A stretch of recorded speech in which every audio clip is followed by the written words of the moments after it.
बडा दशैंको 7औं दिन भोलि फूलपाती भित्राइँदै कान्तिपुर समाचारमा आज सत्ता गठबन्धनमा सिट बाँडफाँडको किचरोले जसपा असन्तुष्ट। चाडपर्वका बेला स्वास्थ्य सावधानी कसरी अपनाउने, शनिबारीय स्वास्थ्य सल्लाहमा मुटुरोग विशेषज्ञ ओम मूर्ति अनिलसँगको कुराकानी र खेलकुदमा ब्राजिलमा पहिलो जर्सीमाथिको राजनीतिले ल्याएको तरङ्ग लगायतका प्रसङ्ग हामीसँग छन्। नमस्कार, अब मुख्य समाचार। मतदान हुन 50 दिन बाँकी रहँदा आयोगले थाल्यो दोस्रो चरणको तयारी। बन्द सूची सच्याउन 19 दलले दिए निवेदन। गठबन्धनभित्र सिट बाँडफाँडकै किचलो। दशैंमा देशभर वर्षाको पूर्वानुमान। घर फर्कनेको घुइँचोले राजमार्गमा घण्टौं जाम। आज मात्रै 2,50,000 भन्दा धेरै मानिस काठमाडौँ उपत्यकाबाट बाहिरिए। दशैंदेखि छठसम्म हुन्छ 8 खर्ब रुपैयाँको कारोबार। कुल अर्थतन्त्रको झण्डै 40% खपत। आन्तरिक उत्पादन न्यून हुँदा व्यापार घाटा भने बढ्दै। आणविक हतियार प्रयोग गर्ने रुसको धम्कीबाट नडराउने अमेरिकी राष्ट्रपति बाइडेनको प्रतिक्रिया। नेटो सदस्य राष्ट्रको रक्षा गर्ने प्रतिबद्धता। र 37 करोड खर्चिएर स्तरोन्नति गरिएको इटहरी रङ्गशाला जीर्ण। 3 तहका सरकारबीच समन्वय नहुँदा स्पोर्ट्स कम्प्लेक्समा गरिएको लगानी खेर।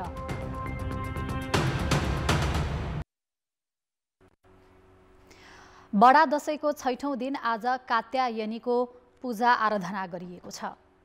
नवरात्रमा प्रत्येक दिन नवदुर्गाका एक स्वरूपको आराधना गर्ने परम्परा अनुरूप आश्विन शुक्ल षष्ठी तिथिमा कात्यायनीको पूजा आराधना गरिएको हो। दशैंको 7औं दिन भोलि घर घरमा फूलपाती भित्राइँदैछ। फूलपाती विजयादशमीका दिन प्रसादका रूपमा ग्रहण गरिन्छ। काठमाडौँको हनुमान ढोका स्थित दशैं घरमा गोर्खाबाट ल्याएको फूलपाती भित्राउने चलन छ। यस वर्ष दशैंका मुख्य दिन वर्षा हुने र सडक तथा हवाई सेवा प्रभावित हुन सक्ने जल तथा मौसम विज्ञान विभाग मौसम पूर्वानुमान महाशाखाले जनाएको छ। हाल बंगालको खाडीमा विकसित भइरहेको न्यूनचापीय क्षेत्र उत्तर पश्चिमतर्फ सर्दै जाने क्रममा नेपालमा पनि यसको असर पर्ने हुँदा नवमीदेखि दशैंभरि नै वर्षा हुने मौसम पूर्वानुमान महाशाखाले जनाएको छ।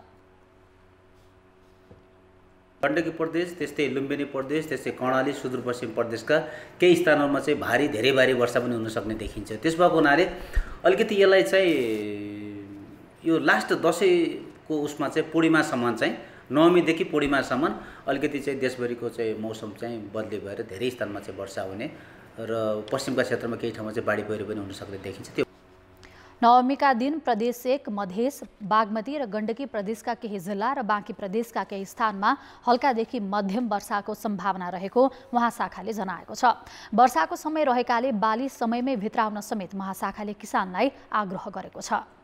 यो धान काट्ने समय पनि भएको हुनाले यसलाई चाहिँ अलिकति किसानहरूले यो बिचमा चाहिँ त्यो कामहरू उत्पादनलाई जुन भित्राउने काम छ त्यो चाहिँ नगरिदिनु होला हैन। सकेसम्म चाहिँ यदि काटिहाल्नु भएको छ यो बिचमा भने त्यसलाई चाहिँ स्याहारिहाल्नुहोस् हैन। मंगलबारबाट चाहिँ मौसममा चाहिँ बदली भएर धेरै ठाउँमा चाहिँ वर्षा हुन सक्ने देखिन्छ। दशमीदेखि द्वादशीका दिनसम्म सुदूरपश्चिम कर्णाली, लुम्बिनी र गण्डकी प्रदेशका केही स्थानमा भारी वर्षाको सम्भावना रहेको महाशाखाको भनाइ छ। पहाडी भूभागमा पहिरोको जोखिम, नदीनाला र खोलामा पानीको सतह बढ्न सक्ने तथा सडक र हवाई यातायात प्रभावित हुन सक्ने विभागले जनाएको छ। नेपालमा मनसुन बाहिरिने सरदर मिति अक्टोबर 2 अर्थात् असोज 15 गते भए पनि यस वर्ष केही दिन ढिला बाहिरिने सम्भावना देखिएको मौसम विभागले जनाएको छ। हरेक वर्ष दशैं मनाउन उपत्यकाबाट 15देखि 18 लाख मानिस बाहिरिने गरेको अनुमानित तथ्याङ्क छ। घटस्थापनादेखि दशैं सुरु हुने भए पनि फूलपातीको आसपास ठूलो संख्यामा बाहिरिन्छन्। छोटो समयमा धेरै मानिस उपत्यकाबाट बाहिरिन अहिले सञ्चालित सार्वजनिक सवारीले धान्दैन।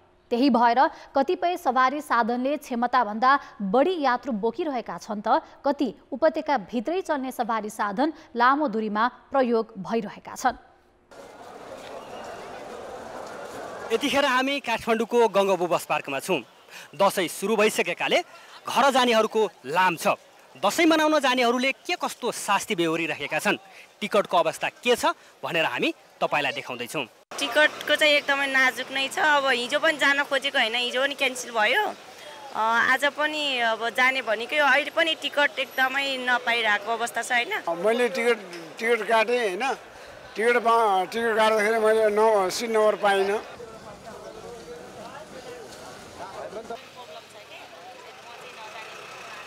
नियमित चल्ने लामो दूरीका सवारी साधनमा टिकट नपाएपछि उपत्यकामै चल्ने यातायातका साधनलाई प्रयोग गरेर दसैँ मनाउन घर गइरहेका छन्, जसको अत्याधिक महँगो भाडा छ। यहाँदेखि धनगढीसम्मको एसी बसको टिकट 2700 भए पनि उपत्यकामै चल्ने गाडीले 3000 रुपियाँमा यात्रु ओसारिरहेको छ। टिकटै नपाइसके पछाडि यो लोकल गाडी जाँदो रहेछ, काठमाडौँ भ्यालीभित्र चल्ने गाडी चाहिँ अब यहाँबाट पश्चिम पुग्दो रहेछ। अब के हुने हो थाहा छैन, पुग्छ पुग्दैन त्यो पनि थाहा छैन। अब भगवान् भरोसा चाहिँ यहाँबाट हिँडिएको हो। अब टिकट चाहिँ रेगुलर टिकट चाहिँ होइन, अब यो बिहान आउँदाखेरि ठ्याक्कै यो मयुरको यो लोकल काठमाडौँमा चल्ने गाडी गइरहेको रहेछ। 3000 रुपियाँ तिरेर अहिले जाँदैछु। महेन्द्रनगर हो जानुपर्ने, खास धनगढी जाने गाडी हो यो। मलाई चाहिँ यो लोकल गाडी रहेछ, कसरी पुगिने हो, अब फोल्डिङ सोल्डिङ पनि हुँदैन, रातभरिको यात्रा अलिक कठिनै होला जस्तो चाहिँ लागिरहेछ। टिकट चाहिँ महँगै छ, अब त्यही पनि लोकल बसमा जानु परिरहेको छ होइन, यो बसमा गाह्रै हुन्छ।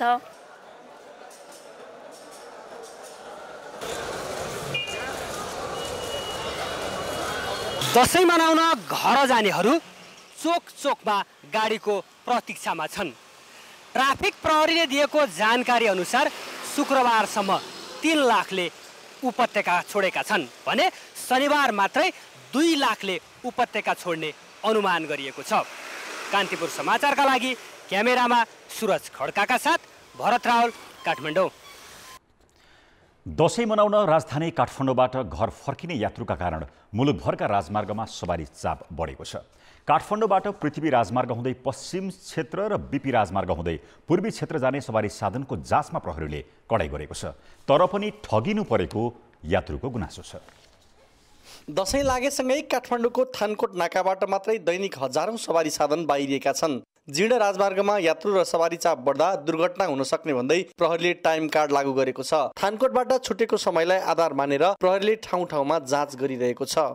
दुर्घटना नघटोस् भन्ने उद्देश्यका साथ ट्राफिक प्रहरी सडकमा ओर्लेर नियमित काम कारबाहीमा चेकिङमा संलग्न भएको कुरा हजुरलाई जानकारी गराउँछु। राजधानी बाहिर जाने सवारी साधनले रुट परमिट लिँदा अनिवार्य यान्त्रिक परीक्षण गराउनु पर्ने व्यवस्था गरिएको छ। लामो दूरीका सवारी साधनले 2 जना चालक राख्नुपर्ने नियममा पनि कडाई गरिएको छ। यति हुँदाहुँदै पनि बीचमै यात्रु चढाउने र बढी भाडा असुल्ने क्रम नरोकिएको यात्रुको गुनासो छ। सिट पनि पाइए थिएन, बल्ल बल्ल मान्छेको चेरभाव पनि राखेको थियो अनि भाडा पनि चाहिँ बढी लिइदिएको थियो। जति लिनुपर्ने त्योभन्दा चाहिँ 300-400 बढी लिइदिएको थियो। चालकको लापरवाही दुर्घटनाको अर्को प्रमुख कारण हो। जाँचका क्रममा मादक पदार्थ सेवन गरी सवारी साधन चलाएको आरोपमा मकवानपुरबाट 3 र धादिङबाट 1 जना चालक पक्राउ परेका छन्।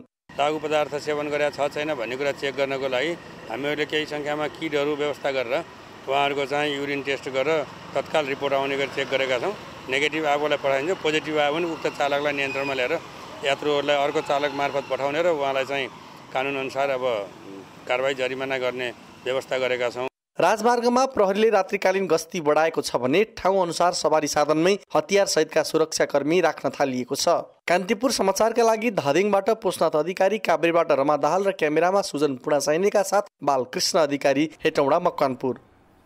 अब जनताको आवाज। आज हामीले 7 प्रदेशमा सोधेका छौँ, दसैँको यात्रा कतिको सहज छ?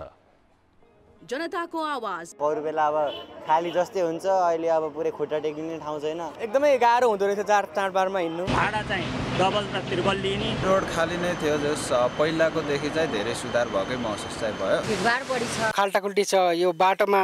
अब यो गाडी के लिएर हिँड्यो, सिट पाइँदैन, गाडी भाडा पनि बढी तिर्नुपर्छ। सर्ने थियो, 2 ठाउँमा जाम परेर रिजर्भ गरे। आज यिनी पनि हाम्रा नेपालका नागरिक हुन्, यिनीहरूलाई पनि राज्यले सुविधा दिनुपर्छ भनेर बस व्यवसायी समितिसँग कोर्डिनेसन गरेर ठाउँ ठाउँमा गाडी पुर्याउने व्यवस्था चाहिँ गर्नुपर्छ। जताततै खाल्टा छन्, सिटभन्दा बढी नै मान्छे आइरहेको छ कि त्यही भएर अलि गाह्रो छ। सडक पनि खराबले गर्दा अलि गाह्रो नै पर्छ। डबल भाडा तिरेर भए पनि हामी गइरहेका छौँ। जोखिम त एकदमै छ। खाल्टाखुल्टी बेलैमा पुर्दिएपछि होइन, चाडपर्व बेला सबैजनाहरूलाई घर आउँदाखेरि चाहिँ अलिक सहज हुन सक्छ। गाडी नभेटेर हिँडिरहेको अवस्था छ। बाटोमा खाना पनि अब टाइममा भएन है, जाममा परेको हुनाले। बर्खाकोले गर्दा अलिकति सकसपूर्ण छ बाटोहरू। यात्रा त त्यति सहज छैन, त्यही पनि नहिँडी नआउनु पर्ने। अब हिँडिसकेपछि घरकालाई टेन्सन हुने।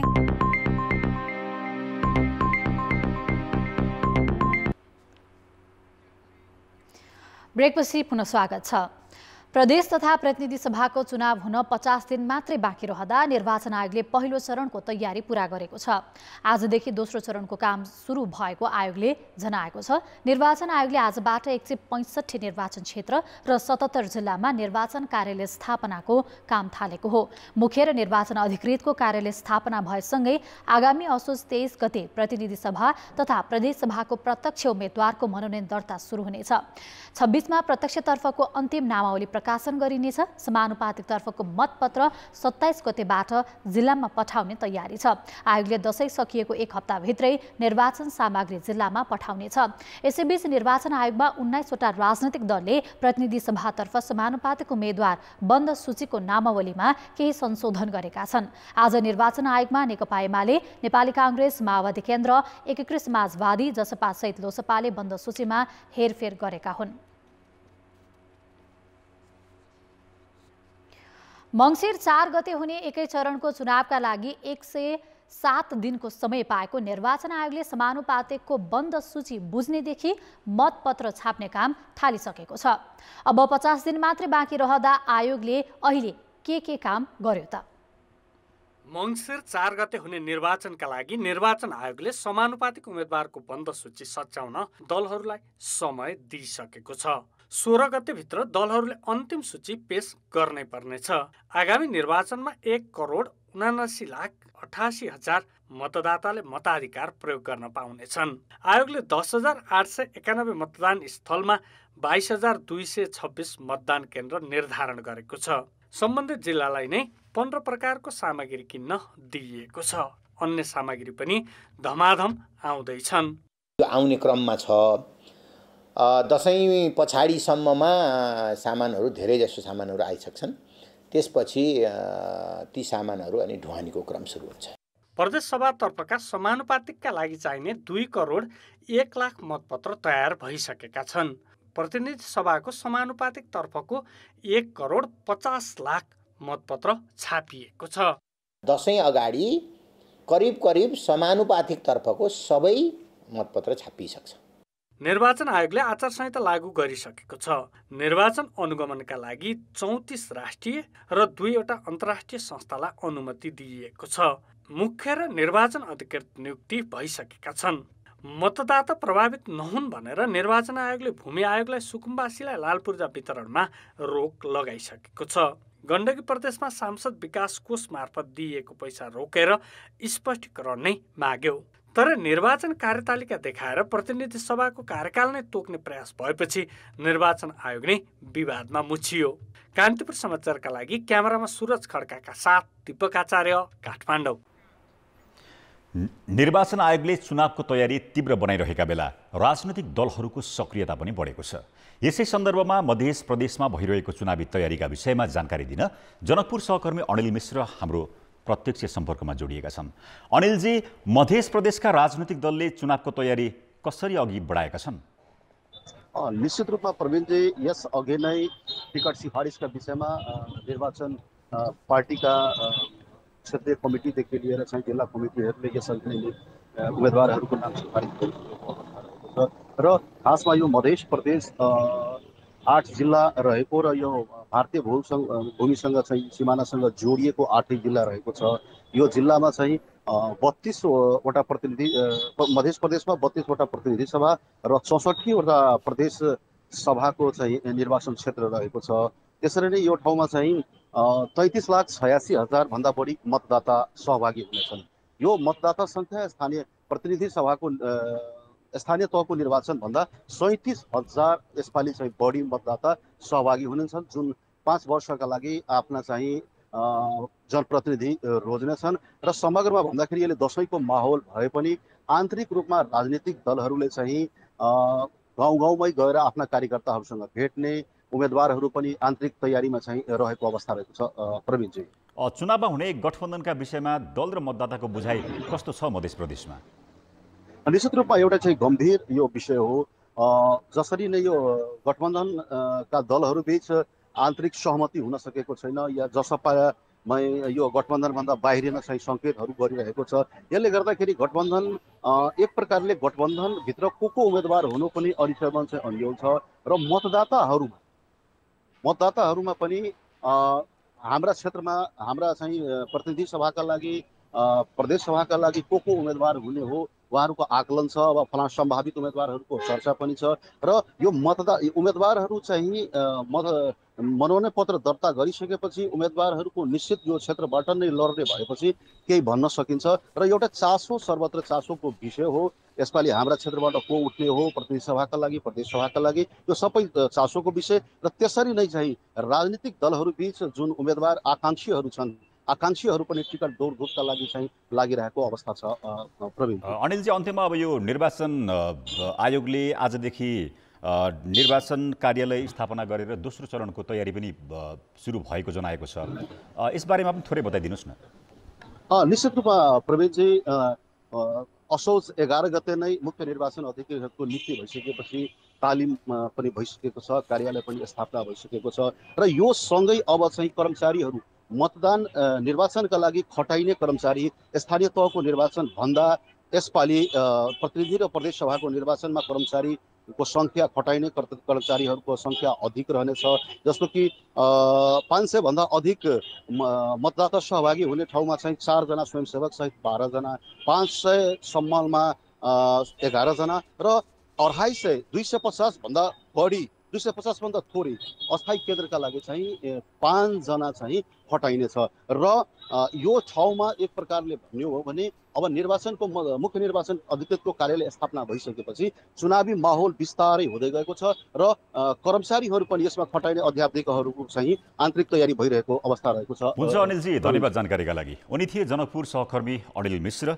मधेस प्रदेशबाट चुनावी तयारी के कसरी भइरहेको छ भन्ने विषयमा हामीले कुराकानी गर्यौं। नेपाली कांग्रेसका नेता शेखर कोइराला समूहको चर्को विरोधपछि संस्थापन पक्ष समानुपातिकतर्फ 30% सिट दिन तयार भएको छ। लामो आन्तरिक छलफलपछि कांग्रेस संस्थापन पक्ष असन्तुष्ट समूहलाई 30% सिट दिन तयार भएको हो।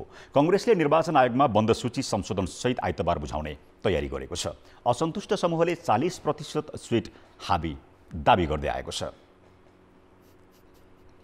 हामी राजनीति जित्ने कुरा गरिरहेछौँ।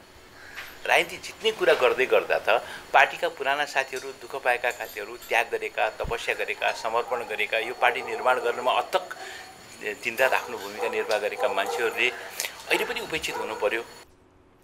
बन्द सूचीमा नेता रामचन्द्र पौडेल तथा कृष्णप्रसाद सिटौला निकटलाई समावेश गर्ने विषयमा पनि छलफल भएको छ। प्रतिनिधि सभा समानुपातिकतर्फको 110 र प्रदेश सभाको 220 सिट बन्द सूची बुझाउँदा एकलौटी गरेको भन्दै पार्टीमा असन्तुष्टि बढेको छ। पार्टी सभापतिले सबै कुरा स्वीकार गरेर म सच्याएर अगाडि बढ्छु, के थपथाप कसैका राय परामर्शलाई पनि लिएर अगाडि बढ्छु, सबैको साझा पार्टी हो भन्ने स्वयं पार्टी सभापतिले भनिसकेपछि यसमा शङ्काको दृष्टिकोणले हेर्नुपर्ने कुनै आवश्यकता छैन।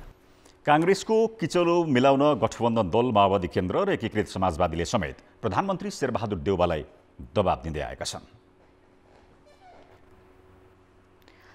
सत्ता गठबन्धनमा आबद्ध जनता समाजवादी पार्टी जसपाले 5 दल बीच भइरहेको सिट बाँडफाँडमा असन्तुष्टि जनाएको छ। आज बसेको जसपाको कार्यकारिणी बैठकले अन्य दलसँगको तालमेललाई समेत खुलै राख्ने निर्णय गरेको हो। प्रतिनिधि सभा र प्रदेश सभातर्फको सिटमा गठबन्धन र अन्य दलहरूसँग पनि चुनावी तालमेल हुन नसके एक्लै प्रतिस्पर्धामा उत्रने निर्णय भएको प्रवक्ता मनिष सुमनले जानकारी दिए। केही दिन यता गठबन्धन दलका शीर्ष नेता र कार्यदल स्तरमा बारम्बार भएका बैठकमा समेत सिट बाँडफाँडको विषयमा कुरा मिल्न सकेको छैन।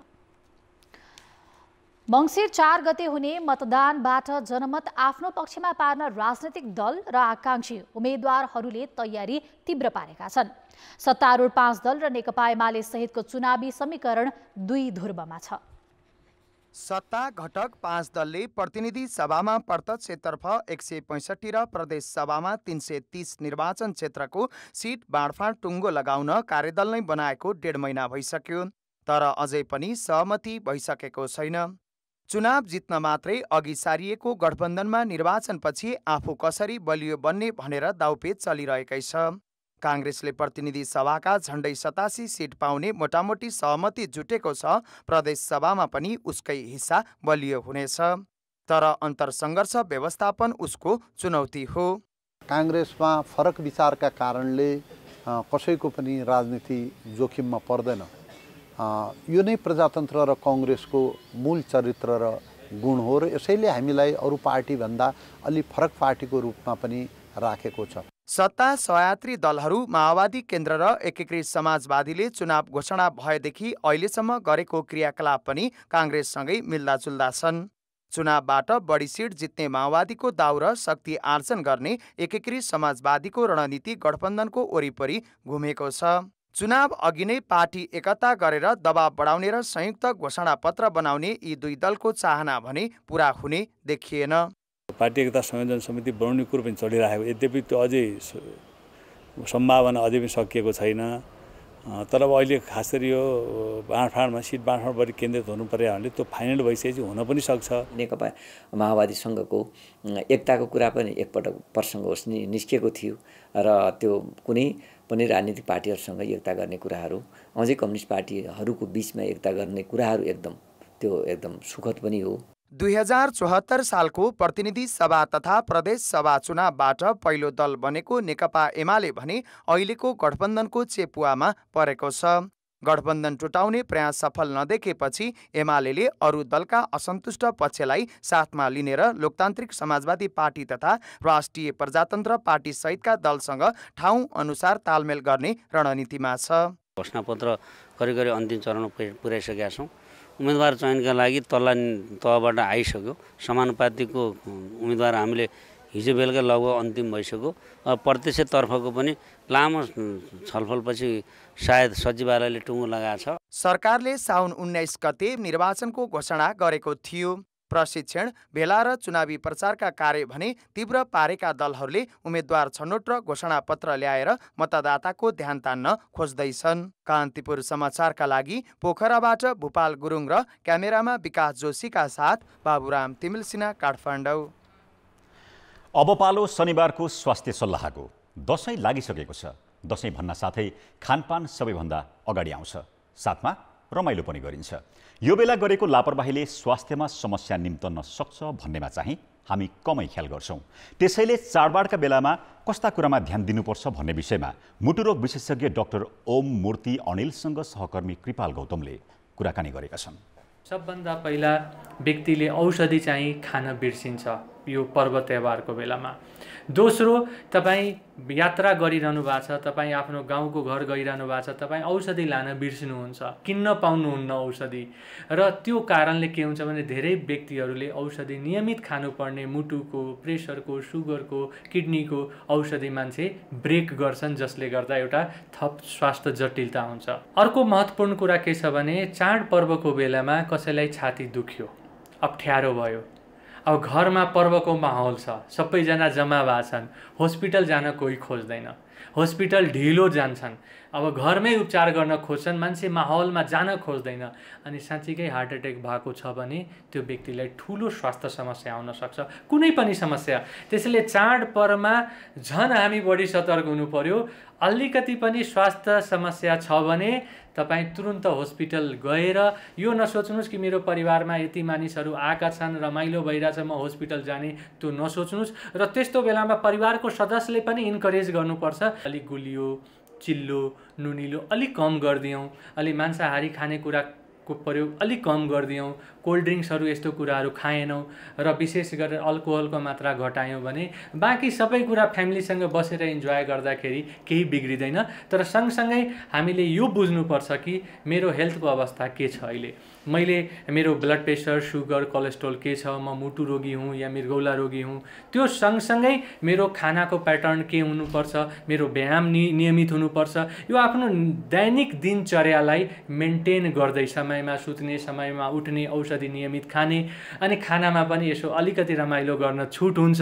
तर जो व्यक्तिले पहिलादेखि बिगारेको हुन्छ र दसैँ तिहारको बेलामा अझ बढी खाएर धेरै बिगार्न सक्छ भनेर अलिकति हामी परिवारका सदस्यहरूले पनि यसमा विशेष सतर्कता अपनाउनुपर्छ। अब जनमतको अन्तिम परिणाम। जनमतमा हिजो हाम्रो प्रश्न थियो, उम्मेदवार छनौटलाई लिएर दलहरूमा किन विवाद बढेको होला? ए, आकांक्षी धेरै भएर, बी, नेतृत्वको मनपरी, र सी, मापदण्ड नै अपारदर्शी। जनमतको अन्तिम परिणाम यस्तो छ। ए, आकांक्षी धेरै भएरमा 17%, बी, नेतृत्वको मनपरीमा 27% र सी, मापदण्ड नै अपारदर्शीमा 56% मत प्राप्त भएको छ। अब आजको प्रश्न छ चाडबाडका बेला स्वस्थ जीवनशैली अपनाउन के गर्नु पर्ला? ए सन्तुलित खानपान, बी नियमित व्यायाम र सी स्वास्थ्य सतर्कता। जनमतको अन्तिम परिणाम भोलि साँझ 8 बजेको कान्तिपुर समाचारमा प्रसारण गर्नेछौँ। कृपया NEWS न्युज स्पेस AB वा सी टाइप गरी 34001 मा SMS गरी आफ्नो मत व्यक्त गर्नुहोला। अर्थ र विकास। यति बेला दशैंका लागि लत्ता कपडा र मरमसला किन्नेदेखि खसी बोकाको जोहो गर्नसम्म सबैलाई भ्याइ नभ्याइ छ। ऋण काढेरै भए पनि दशैं मनाउने चलन छ। त्यसो भए यो चाडपर्वमा नेपालीले कति खर्च गर्लान्? यकिन तथ्याङ्क नभए पनि दशैं, तिहार र छठसम्म गरी झन्डै 17 खर्बसम्मको रकम चलायमान हुने गरेको छ, जसमध्ये 8 खर्ब हाराहारीको त आर्थिक कारोबार नै हुने गरेको छ।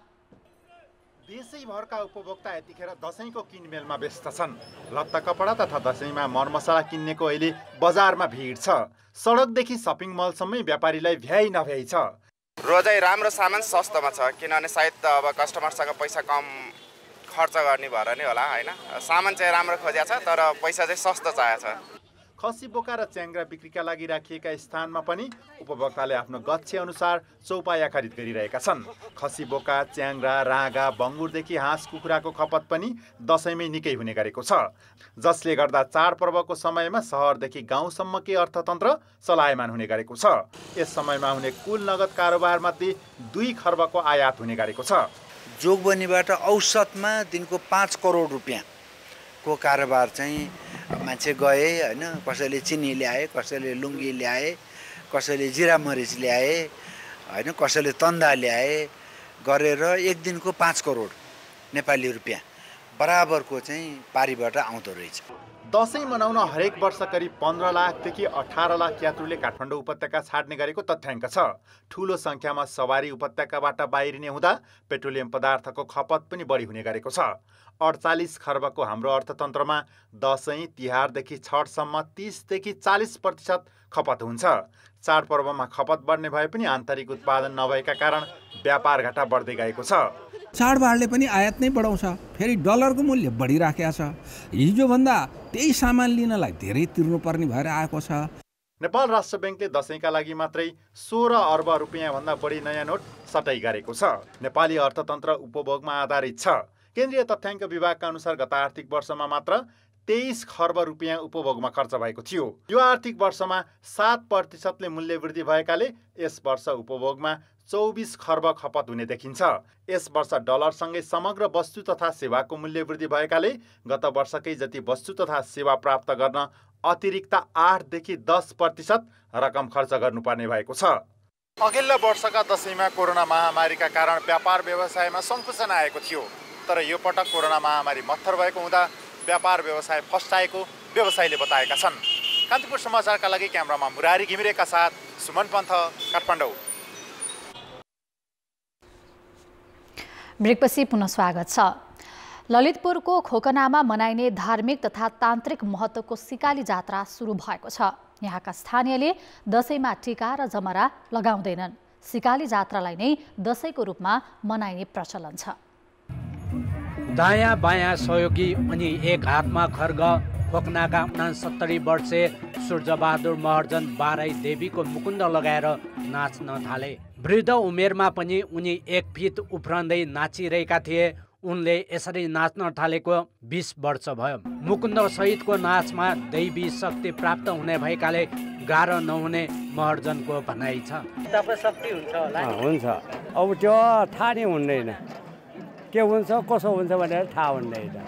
अब म बाजिन्जेलसम्म चाहिँ यो झुडी पनि पाल्ने काट्नु हुँदैन, के पनि हुँदैन। सिकाली जात्रामा रुद्रायणी, गणेश, ब्रह्मायणी, विष्णु, महेश्वर, बाराई, भैरव, इन्द्रायणी, कालिका सहित 14 देवी देवताको मुकुन्द लगाएर उफ्रँदै नाच देखाउने चलन छ। यसका अलावा अन्य नायके वाद्यवादक गरी 32 जना जात्रामा प्रत्यक्ष सहभागी हुन्छन्। मुकुन्द लगाएर नाच्नेहरू 45 देखि 80 वर्षसम्मका हुन्छन्। धिमाया नायकिङ बाजाका तालमा नाच्दा दायाँ बायाँ लाइनबद्ध भक्तजनले दियो बत्ती सहित पूजा गर्ने प्रचलन छ।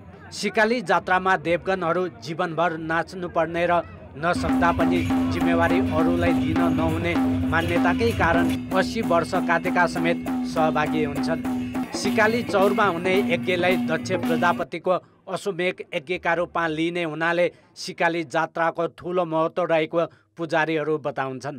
होम होम चाहिँ गरेर अब गुर्जु चाहिँ बजाचार्यहरूले चाहिँ तन्त्र मन्त्र गरेर त्यहाँ होम गरेको ठाउँमा चाहिँ स्वस्थानीको लीला अनुसार चाहिँ अब महादेव र सतीदेव चाहिँ तान्त्रिक नाच र जात्रा हेर्नाले रोग नलाग्ने र परिवारमा सुख समृद्धि आउने धार्मिक विश्वास रहेको स्थानीय बताउँछन्। भगवानको शक्तिले अनि रोग निको हुन्छ, त्यही भएर रमाइलो पनि हुन्छ, हेर्नुपर्छ।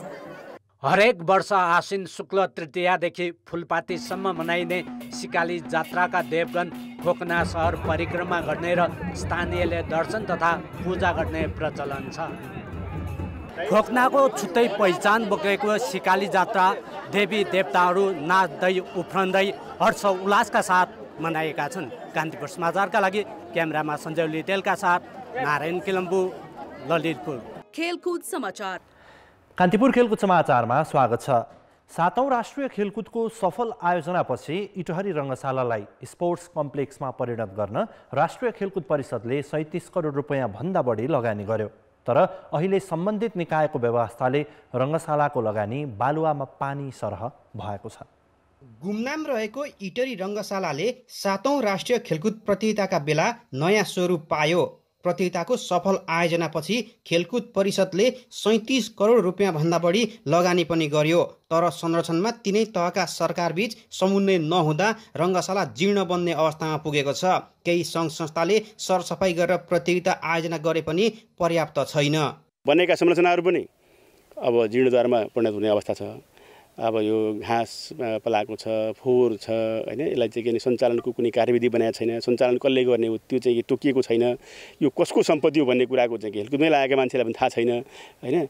यस्तो अवस्था छ, यस्तो हुनु हुँदैन थियो। राष्ट्रिय खेलकुद परिषदले जति पनि प्रदेशमा भएका सम्पूर्ण संरचना प्रदेशलाई यदि चाहिँ हस्तान्तरण गर्ने तत्काल गरिदिने हो भने हामी यसलाई चाहिँ हामी सदाबार 12 महिना गेम खेल्न सक्ने गरी यो झाडी साडी होइन कि यसलाई एकदम सफाचट बनाएर गेम खेलाइरहने र खेल्ने वातावरण बनाउन सक्छौँ। 4000 दर्शक क्षमताको भिआइपी प्याराफिट सहित विभिन्न 15 खेल एकैपटक सञ्चालन गर्न सकिने इटरी रङ्गशालालाई पूर्वको सपनाको रूपमा परिभाषित गरिएको थियो।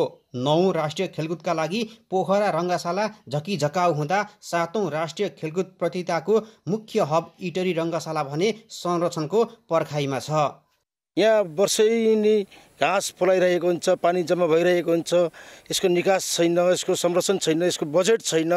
यसको बजेट के अरे परिषदसँग नहुँदाखेरि स्थानीय सरकारसँग बजेट पर्याप्त हुन्थ्यो।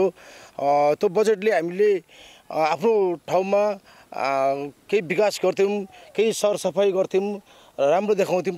2 वर्ष अघि तत्कालीन सदस्य सचिव रमेश सिलवालको पालामा खेलकुद परिषदले शहीद रङ्गशालाको स्वामित्व विराटनगर महानगरपालिकालाई हस्तान्तरण गरेको थियो। त्यति नै बेला इटरी रङ्गशाला पनि स्थानीय सरकारलाई हस्तान्तरण गर्नुपर्ने आवाज उठेको हो। तर स्थानीय सरकारले संरक्षणको जिम्मा पाएन। अहिलेसम्म पनि स्वामित्व हस्तान्तरणमा परिषदले चासो नदेखाउँदा रङ्गशाला अलपत्र बनेको छ। कान्तिपुर समाचारका लागि अर्जुन सुवेदी, इटहरी, सुनसरी। पहिलो बनेका हुन्। थापाले 50,000 रुपैयाँ जितेका छन्। दोस्रो, तेस्रो र सान्त्वना पुरस्कार क्रमशः रिजन बन्जाडे, सौरभ शर्मा र सुजीव घिमिरेले हात पारे। उनीहरूलाई क्रमशः 25,000, 15,000 र स्मार्ट वाच प्रदान गरियो। प्रतियोगितामा 3 महिलासहित 125 खेलाडी सहभागी थिए। पोखरीमा 52 मिटर लामो र 9 इन्च चौडा काठको ट्र्याक बनाएर साइकल चलाउन लगाइएको थियो। खेलकुद समाचार अहिलेलाई यति नै।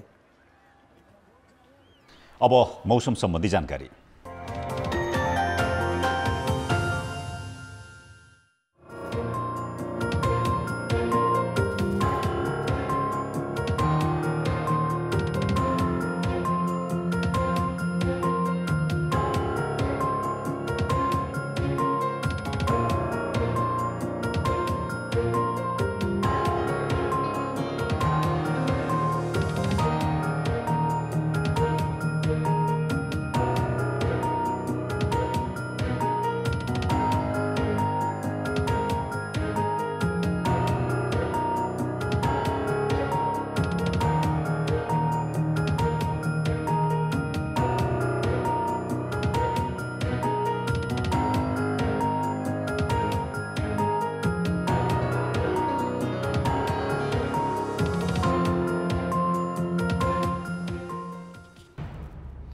कान्तिपुर समाचार अहिलेलाई सकियो। कान्तिपुर टेलिभिजन हेर्दै गर्नुहोला। नमस्ते।